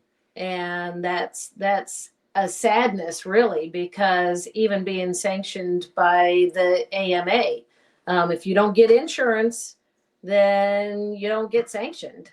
And Yeah. so that is probably my biggest consideration, and biggest concern right now. Planning for the 2026 challenge, we're about to face that situation all over again, and hopefully it'll be easier than it was for 24. But going through Canada had an impact on that as well. All right. We had a question come in a while back. An individual asked if a person has a felony or something like that that can't get into Canada, can they still participate in the challenge? Well, for instance, most of our events stay in the US in the lower 48 entirely. It's the rare exception anymore that we do go into Canada. And so absolutely, they can participate. There isn't a kind of a set aside option for people who can't go into Canada. If the route goes into Canada, then in order to be a finisher, you'll have to follow the route. We Right. don't set up a secondary option. Right. Right. Okay. And I know there's one thing that we forgot to mention about Jim. Jim served in the Navy. Am I correct? Yes, he did. Okay. Okay. Love that photo. So Yeah, say that's a again. good one. Yeah. Yeah. When I received, well, I ain't gonna talk about that, but I made that pilgrimage out there. Hop said, Solo, you got to go out there. So I made that pilgrimage out there. And then too, when we started out there in 22, we went to his grave site, and some words were said, and it really was touching. It felt really good. It was really a great start off for the event. And I just want people to know that if you're out in South Dakota, and you want to just go and visit his site, his headstone, where he's laid to rest, it's up there in South Dakota. Black Hills National Black Cemetery. Hills National Cemetery. Yep. And you can look him Looking up. out of Bear Butte. Good Yes. deal. Good Yes, deal. when I saw that, when we took his ashes there, and I turned around and I saw that he had a view of Bear Butte, I knew that we'd found the right place. It was meant to be. Right. Ooh, goodness I- gracious. I I got want one. to end on touching No, such no, a touching no. note. Hold on, Doc. Sacred Buffalo. I'm going to make wait, another go ahead. shameless plug over here. Go ahead. Go ahead. This is Jim's book. And this is Jim's artwork. He carved the history and the traditions of the Lakota Sioux Indians on every single bone. So because it was such a massive undertaking, there was a book written about it. And I have heard it. Oops, sorry about that. Live. This is live, folks. This is what happened when we go live. Yeah. Anyway, I have heard it said that that book is a must read for riders in the Hoka Hey Challenge. And I don't disagree. I think that it gives a lot of insight into who the man was and what he was capable of. And that coin that you're showing on the screen right now, that's his artwork. He created that design. Was the coin always the reward, or it was always presented to finishers in the very beginning? No, the coin is always for people who have balls enough to hit the starting line. You've come to the plate. You're willing to take the challenge, and just being willing was enough to earn the challenge coin. Now, when we first started out, the patches were available. So because, again, we thought that it was just going to be a one-time event. And so we did sell the patches to, we made it available to anybody that rode. And it wasn't until we'd made the change to the format of the event that we stopped doing that. And the patches were only made available for finishers. Okay. Either finishers or anybody that left a little blood on the highway. Now I have this question here. If someone does not finish the route, say they have an accident or something like that, unable to finish, bike torn up, can they go back and finish the route and still get credit for finishing the challenge? Not if they stay off the road for more than 48 hours, not if they sleep in a hotel or sleep in a bed during the time. If they go home, if they sleep in a bed, if they're off the route for more than 24 hours, then they cannot be considered a finisher. Okay. I definitely want to clarify that. I know that was a question that came in that was asked. Yeah. My question was, the events get media attention for being the world's toughest challenge, motorcycle challenge, being so extreme. How do you respond to critics who say it's just too dangerous? Well, Hoka Hey. What does Hoka Hey stand for originally? Well, Hoka Hey is a Lakota term, and it is there is no literal translation. A lot of people think that it means it's a good day to die. They give Crazy Horse credit with saying when they went into battle at the Battle of Little Bighorn, Hoka Hey, it's a good day to die. But Hoka Hey it's a call to action. It's a call to get off the couch and go do something with your life. Do something important so that when you do reach your deathbed, you have done something more than just let life pass you by. We're a big part of what the challenge is all about is to build an army of strong warriors in order to face adversity and get out of their comfort zones and do for other people. And if you take it easy, if you don't face challenges and risks, then there's a limit to how strong you will become. We've always felt that the warrior is more than just a protector and defender. They're also mentors and teachers. And a warrior must be strong in order to make the people strong. So, yeah, it is. It's dangerous. Yeah, there are people who will criticize it, but these riders are some of the most exquisite people on the face of this earth. And I can't say enough good things about them. The Hoka Hey Motorcycle Challenge has brought a lot of really beautiful souls together.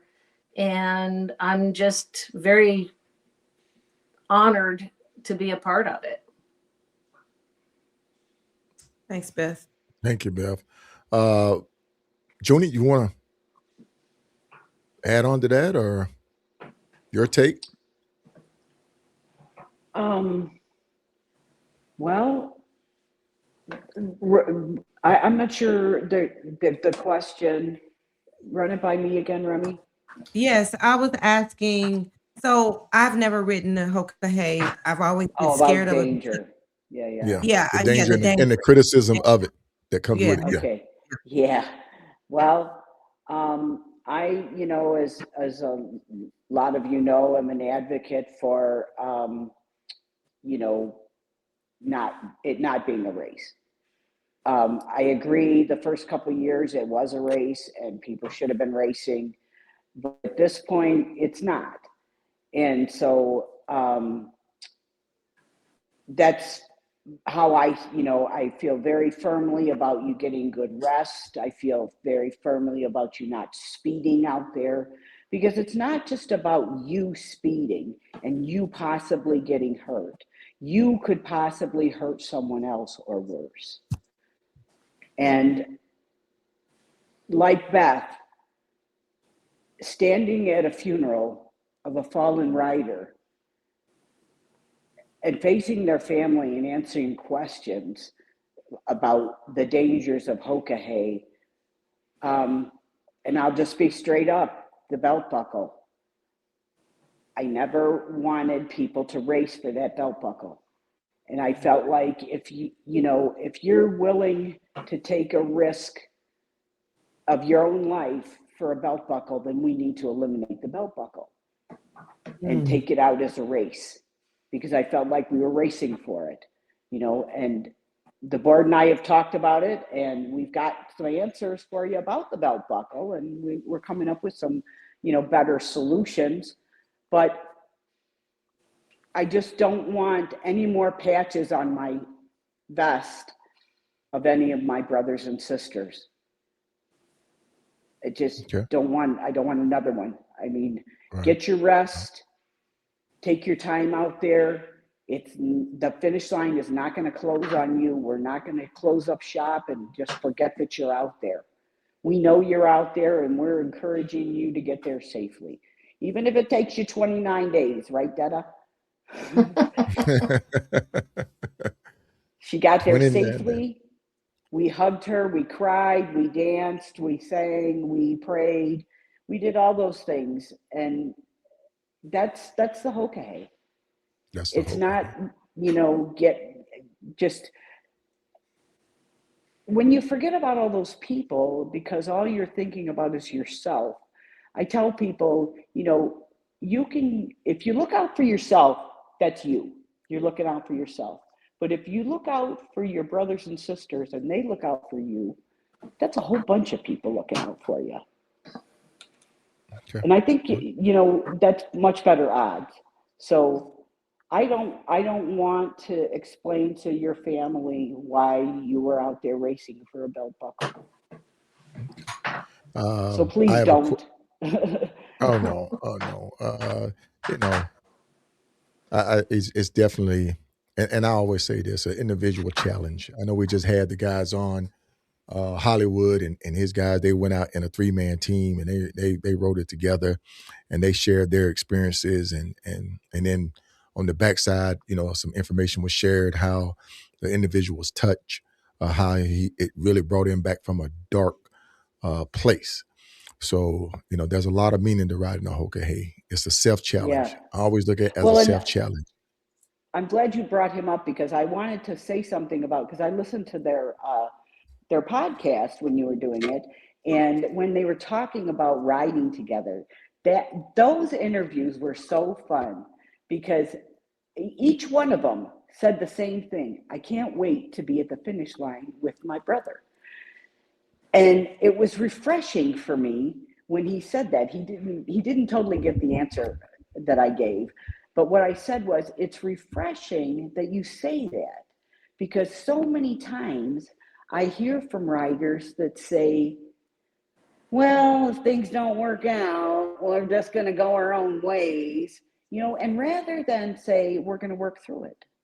Yeah, we'll probably have some moments that are going to get loud, or they're going to get, a little rough, or get real quiet. Sometimes when you're mad, you're quiet, but you work through it.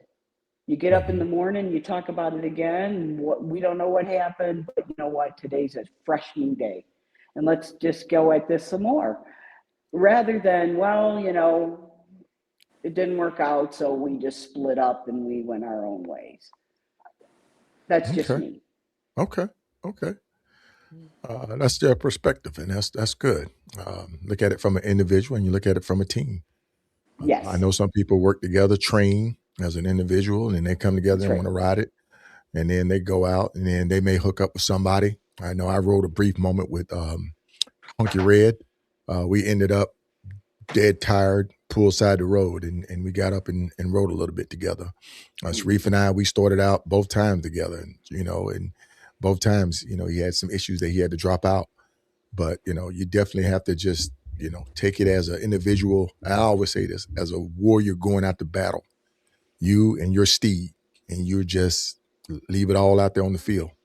For anybody that plays sports, you know about leaving it all on the field. Big John, when I first met you, man, I thought you played for the for the Bears or somebody, man. You was huge, man.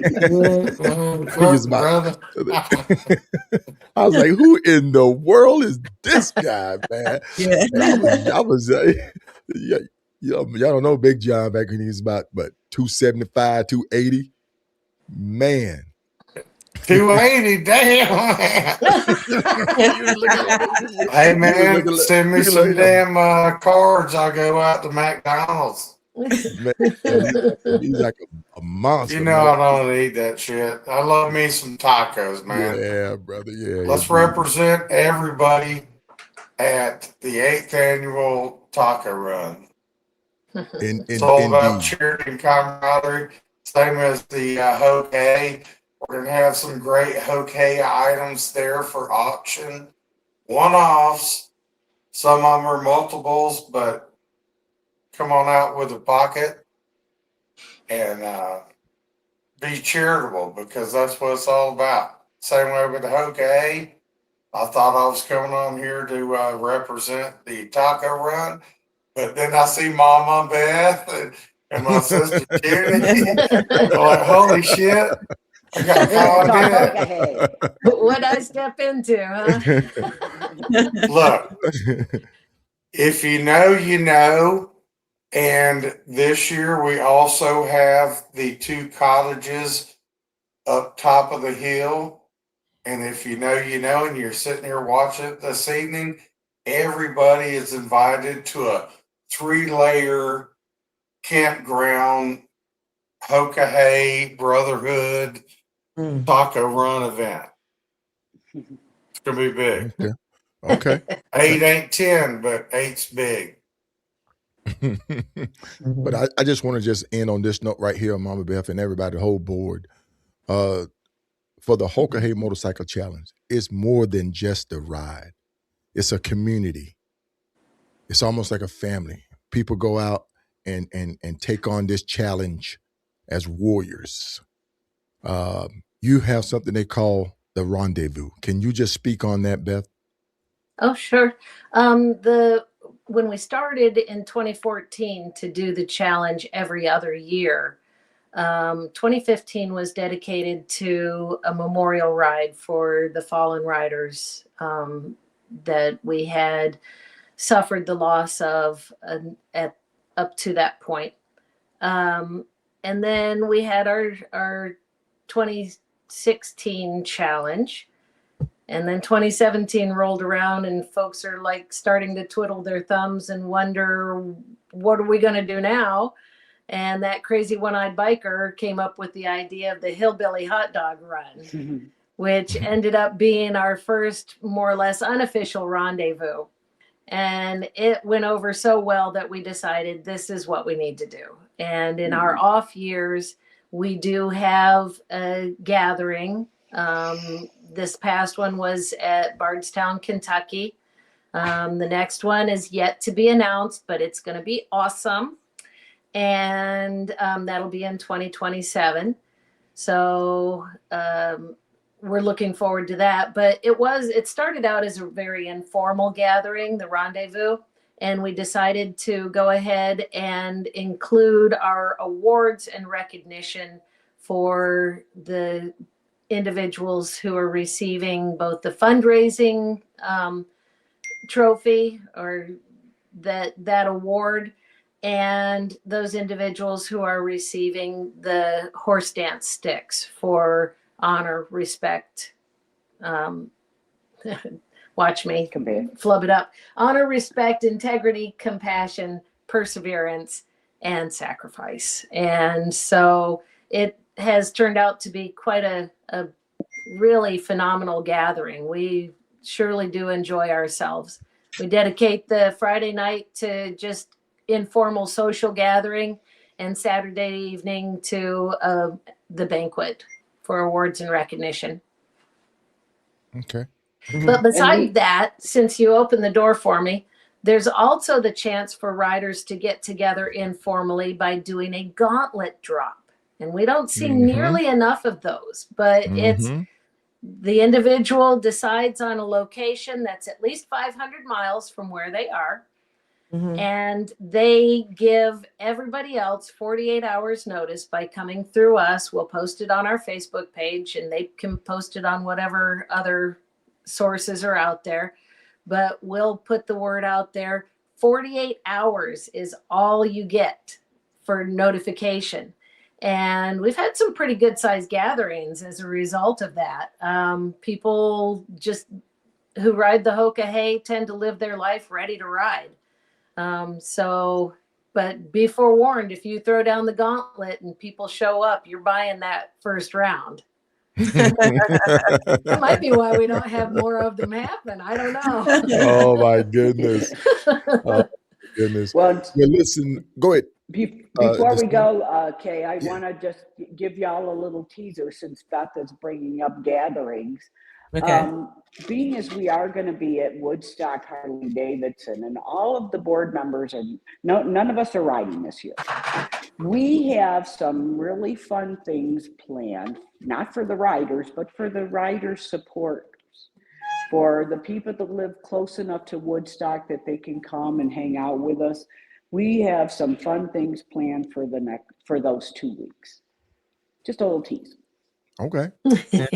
Okay. Nice. Yeah, and Junie's in charge of that. She's heading it up. So for a turnaround, I'll be doing what Junie tells me. It's like we had a really nice sized audience on with us tonight on YouTube and on Facebook.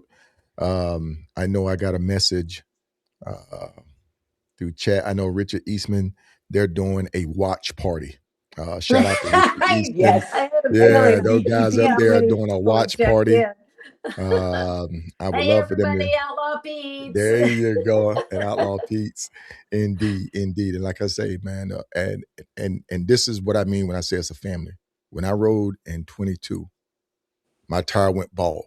4th of July weekend, couldn't find any place to get a tire. And the one place that I found, the guy said, "Nope, I can't help you." I shot a message out. I said, "Hey, if anybody know anybody on this is my location." Kenneth Andrews picked the phone up, made phone calls. And a great group of guys came down. Man, they said, "Man, Solo, we're about 100, 200 miles from you, but we're going to get you a tire." And those guys hopped in their vehicle, brought me a tire. I met Richard out in Wyoming somewhere, and Richard took me to his dad's garage and old school. We broke the bead with a jacked up with a tire.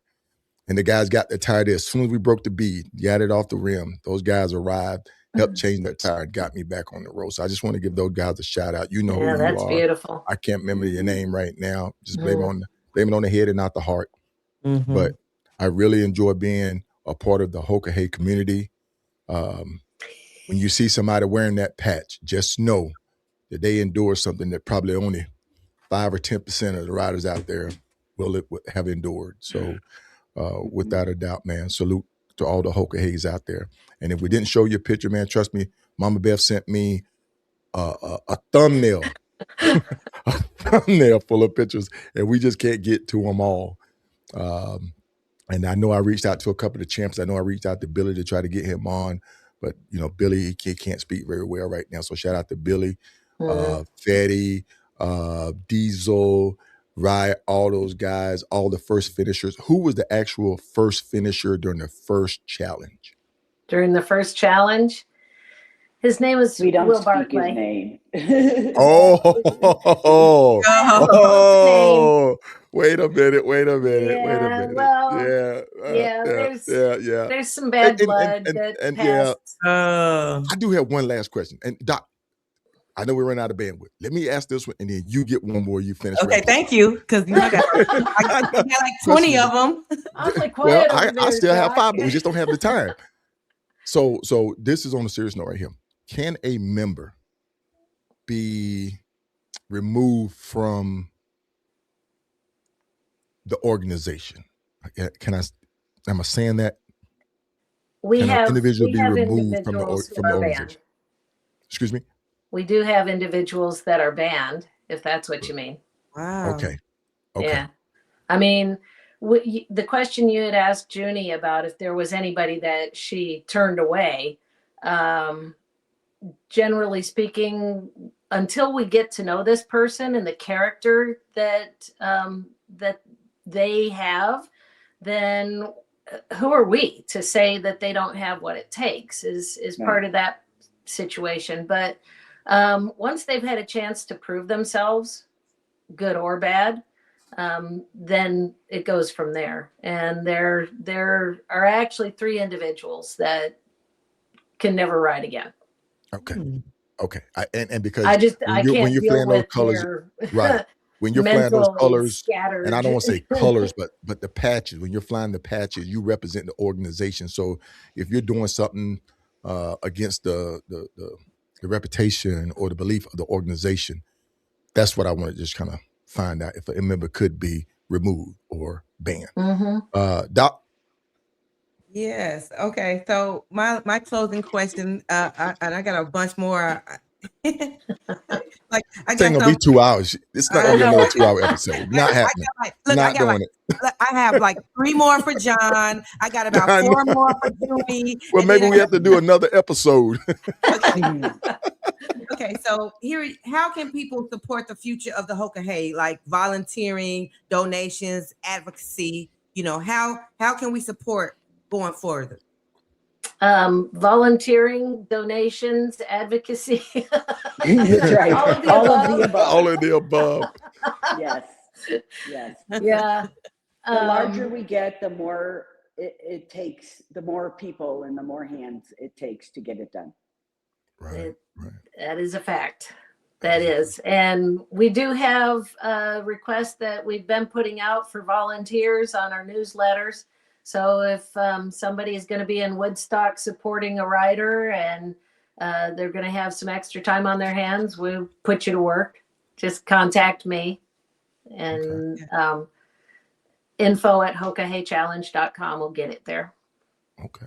All right. Well, we're going to go around the horn and kind of take if anybody else would like have anything they would like to share tonight. We're going about 2 hours of this episode. We're going to start with you, Big John, since you was the last one in. He's been frozen for a while. Has he? Is he frozen down there? He's Look looking up at the camera. That's a good picture. Let's draw a mustache on him. Oh, he already has one. All right, Big John. You take care, brother. Bye, John. All right, Junie. Junie, what do you have for us? What do you like to share with the audience tonight? My life, like Beth said, has changed because of the Hoka Hey. The family, I already came from a family of 9, so I had a big family to start with. But the family that I've gotten outside of that family has been amazing. They do anything for each other. They run thousands of miles across states to get to each other to help. And that's the kind of people that I want to spend my time with. Like I told you with the cancer, it really started making me prioritize my life. And I don't feel I'm wasting my time here. I feel we are doing so much good with this event that we pull, all these riders into every 2 years. Okay. All right. Thank you very much, Junie. We appreciate you joining us tonight on Hoka Hey Talk. We look forward to seeing you at the start line, and we'll definitely be following along. We'll be broadcasting. We'll be covering the challenge like we did for 24. So we look forward to maybe do a tap in with you to kind of find out how things are going. Oh yeah, and for sure. Share some word with the audience. Sure. All right. Well, you take care, and we look forward to hearing from you. Thank you. Sounds Good night. good. All right. Good night. Good night. Night, Junie. Good night, Bethy. Bethy. Good night. She just called me Bethy, didn't she? Bethy. I love it. I love it. Oh, shoot. So, Mama Beth, we want to thank you for coming on. Are there any last words you would like to share with the audience tonight? We had a really nice audience tonight. People were tuning in. Like I said, they even had a watch party going on tonight. That's fun. That's a lot of fun. Yeah, I mean, the motorcycle challenge, it's changed my life. And I know that it's changed a lot of other people's as well. In 2013, that coin that you showed that I commented on, the artwork was Jim's. The actual original artwork is black, red, yellow, and white. So all 4 nations of people represented. And that was what we used to represent Wo Lakota, which is brotherhood. Wo Lakota is a sacred way of life centered on peace and harmony and, being good to one another. And if Hoka Hey accomplishes nothing else, then I believe that we have done a great deal towards promoting Wo Lakota. And I'm grateful for everybody that understands that and is willing to carry it forward. So thank you all. Yes. Awesome. Thank you, Beth. Yes. Thank you for all that you do, Beth. It's a pleasure meeting you. I look forward to meeting you in person. Definitely. Hopefully soon. Yeah. It's a KSolo. You here? No, he's frozen. He froze. Well, it's been a real pleasure to be on the show. So thank you. Thank you very much for having me. I have enjoyed myself. It's been a fun time. Yes. I think KSolo, you still. I'm gonna close it out for you, KSolo. You said Am I? Was I mute? You was mute and froze and everything, man. We didn't hear nothing I told you the bandwidth, Doc. I know. I told you we out of bandwidth, man. Oh my goodness, folks, y'all need to donate to the platform, man. Help us out. Help us get a better platform or something, man. Daggone. I'm sitting there thinking I'm talking and saying the right words and everything, man. And that's absolutely nothing. No. Not like solo. My goodness. We want to thank everybody for tuning in tonight to the Round with KSolo podcast show on Hoka Hey Talk. Tonight we had the honor of having Beth Durham on. She is the director. We had Junie on. She is the board member who covers rider relations. And we had Big John Levins on. And Big John Levins does what Mama Beth needs him to do. So he does it all. He does it all. Mm-hmm. And then to all of the other board members, I have their information. We're going to try to get them up later. We'll definitely address it at another episode of Hoka Hey Talkers. Mm-hmm. On the 19th, we have George's J. Harris coming on. He's going to be a first-time rider of the Hoka Hey Motorcycle Challenge. He was just down at the Iron Elite event, and he's excited. He's really excited to ride the challenge. Everybody, that's the challenge coin right there. We talked about the belt buckle, but the thing is it's not just necessarily about the belt buckle. The honor of wearing the patches, the honor of saying that you are Hoka Hey, that's what it's all about. But on a serious note, before we get out of here, I do want to do this before we kick off. Let me just get this stuff loaded up. We want to talk about. Are you there, Doc? Can you hear me? Yeah, I am. I just saw David Bell. Yeah. D. Bell said, "What about the giveaway?" So I'm just. No. We got it. We calm down, folks. Calm down. We got to get to it before I run totally out of bandwidth and it just goes black out there, man. Yeah. Because that's all we got, man. That's all we got. So we want to talk about the Sankofa GoFundMe that I started for your event, for your gala. Can you talk about that gala a little bit, Doc? Yes, absolutely. March the 12th through the 14th. The gala is the 13th, but I have a weekend event. This is a 501c3 nonprofit organization, and I need people. I've been working on this organization for 15 years, working with youth, summer camp programs, after school programs, digging into the school, going into their classrooms. And so I just need people to know that every year I try to do a fundraiser. This is our 15th year.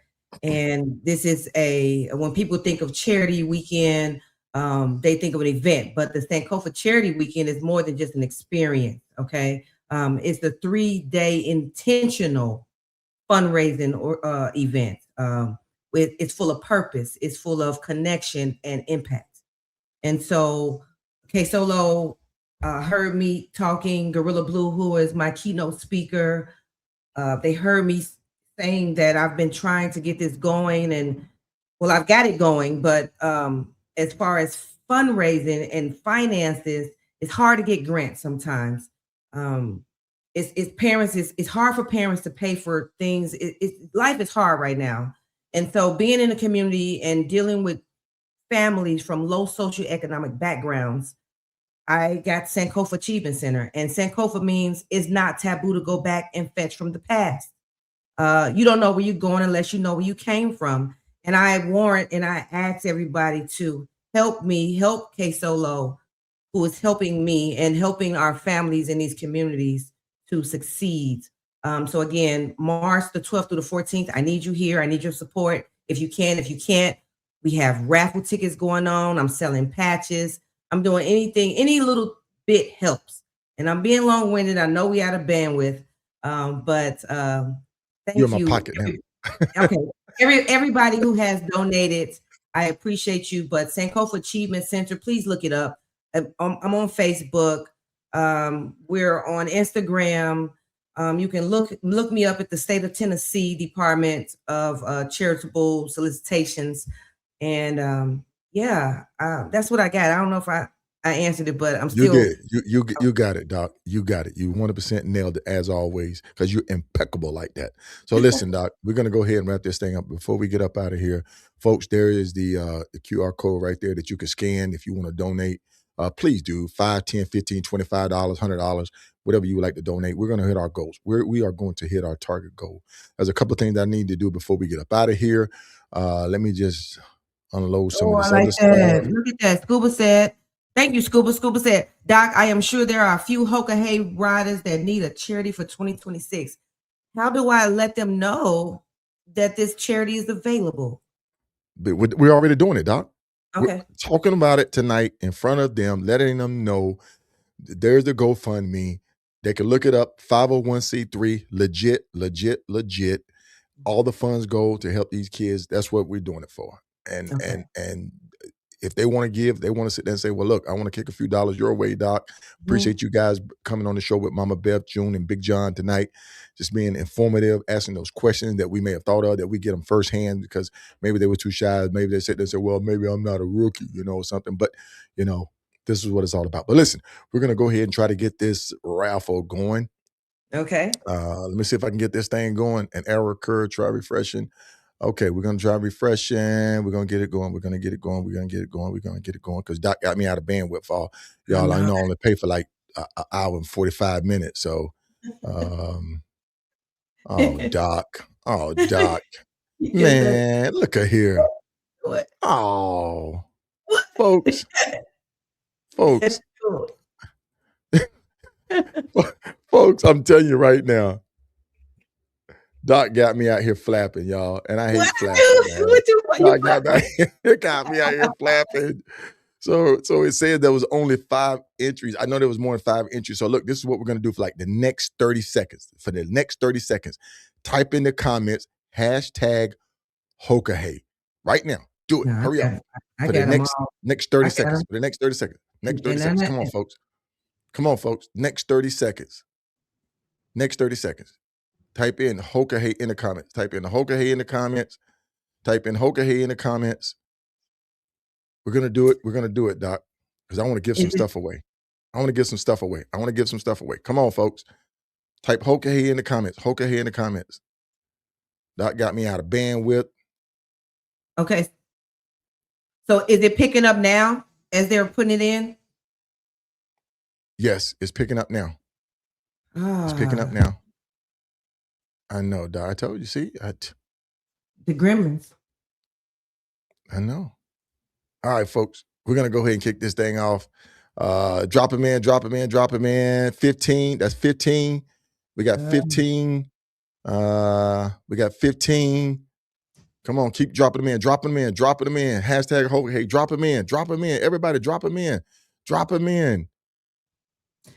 I want to drop them in, drop them in, drop I them want to get in, the drop ones them that in. might have left that put in Hoka Hey.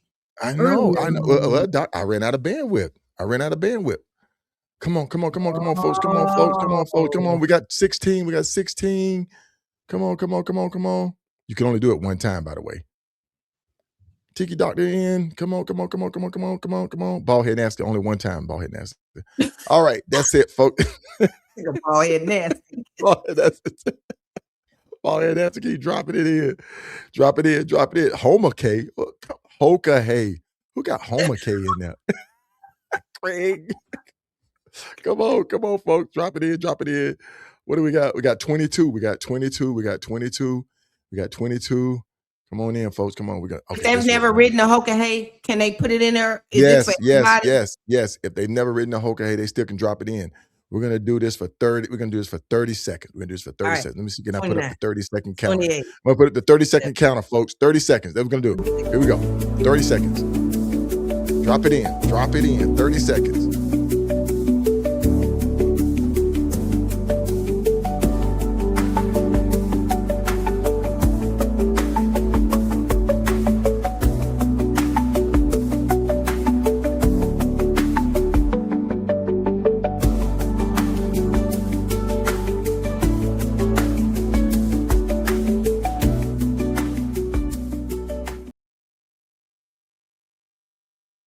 And we back. All right, folks, we got to go ahead and get this thing started. Look at the big screen. We're going to hit this button for the drawing. Here we go.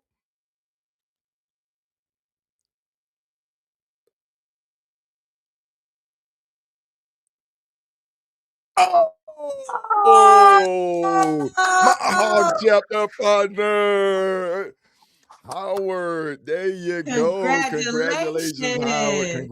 Congratulations, man. He stuck with us the whole show. Nice. We want to thank him. He is our winner. He's going to get a free Hoka Hey shirt, and he's going to get one of our promo packs. We got a little promo packs. It's going to be a lanyard, a wristband, and a Riding with KSolo podcast keychain. Really nice out there, man. So once again, congratulations to Howard. He's in my hog chapter, man. So I definitely want to be putting it in your hands. Giving him a round of applause. And thank you for staying with us tonight, folks. So listen, Doc, we're out of bandwidth. Time to go.